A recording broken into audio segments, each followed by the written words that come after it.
സഹോദരി ജസ്ല മാടശ്ശേരി പറഞ്ഞൊരു ഡയലോഗ് ഞാൻ പ്രത്യേകം ശ്രദ്ധിച്ചു. അവൾ മതം ഉപേക്ഷിച്ചതിന് ശേഷമാണ് സന്തോഷത്തിൻ്റെ തീരങ്ങളിലൂടെ യാത്രയായത്. അപ്പോൾ ഞാൻ എൻ്റെ ഒരു മറുപടി കൊടുത്തു, ഒരുപക്ഷെ നീ മതം ഉദ്ദേശിച്ച കാര്യത്തിലേക്ക് എത്തിയത് മതം ഉപേക്ഷിച്ചതിന് ശേഷമാണെന്ന് പറയുന്നതാണ് നല്ലത്. തീർച്ചയായിട്ടും മതവിശ്വാസം എന്ന് പറഞ്ഞാൽ അത് മനുഷ്യന് ശാന്തിയും സമാധാനവും നൽകാനുള്ളതാണ്. ശാന്തിയും സമാധാനവും ക്ഷമയും നൽകുന്നില്ലെങ്കിൽ അത് വിശ്വാസത്തിൻ്റെ കുഴപ്പമല്ല, വിശ്വാസത്തിൻ്റെ പൂർണ്ണതയിലേക്ക് അവരെത്തിയിട്ടില്ല എന്നാണ് അതിനകത്ത്.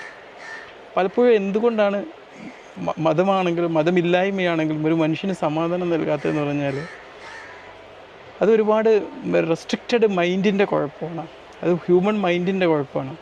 യഥാർത്ഥത്തിലൊരു ഞാനിപ്പോൾ പറയുകയാണെങ്കിൽ അവൾ ഉദ്ദേശിച്ചത്, ഞാൻ ഏത് റിലീജിയൻ്റെ പേരൊന്നും പറയുന്നില്ല, അവൾ മുമ്പുണ്ടായിരുന്ന ഏത് മതത്തിലാണ് എന്നും എനിക്കറിയില്ല. കാരണം മതം ഏതിലാണ് എന്നുള്ളത് ഒരു മതത്തിൻ്റെ മെമ്പർഷിപ്പ് എടുത്തു എന്ന് പറയുന്നുണ്ടൊന്നും ഒരാൾ മതവിശ്വാസ